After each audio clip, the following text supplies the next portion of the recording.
Welcome to Bar Models, everyone. Um, these can really help you understand math problems you normally wouldn't. They're used by Singaporean students, and Singaporean students usually score like #1 or #2 in the world at math. So don't look at these as something that, oh, it's another thing I have to remember for math. Try to look at it as this could be a thing that really helps me understand math. The concept is we are looking at numbers as bars. We're trying to connect our visual part of our mind with our number part of our mind. So here's how it works. There's a 7-step process on the back of this paper. The first step is read the problem carefully, so I will assume you did that. The second step is to decide who or what is involved. So in this case, we have two countries. We've got Singapore and we've got the US.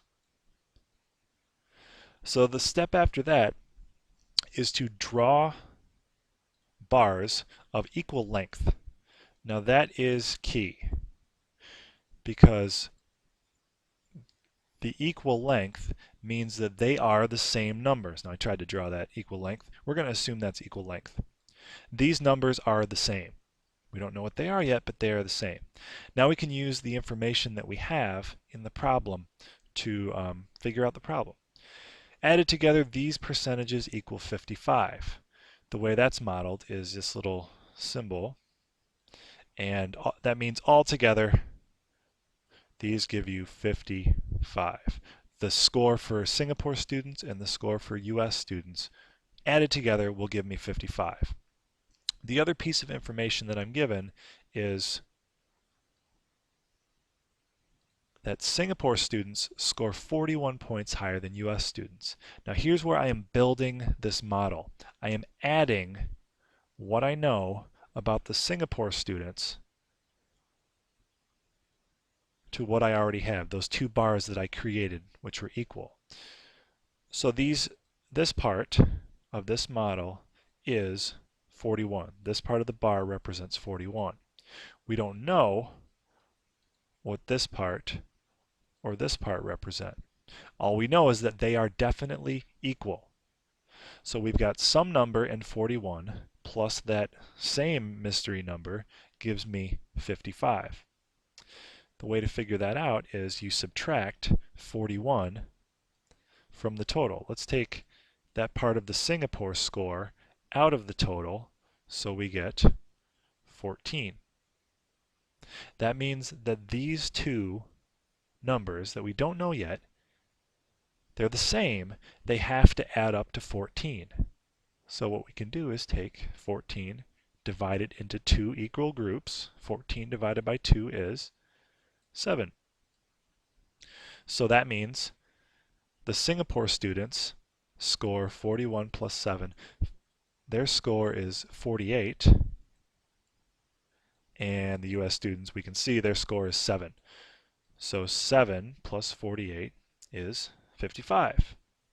Now, you can see that. You built the number up. So that this problem, when you first look at it, you may not understand it, but you built the number. Hopefully it makes sense. We'll do the next one.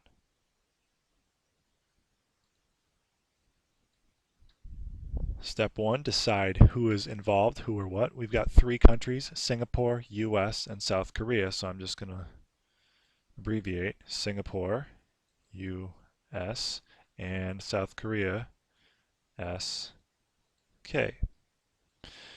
Next part is draw bars of equal length. Do this every time. Here's a bar.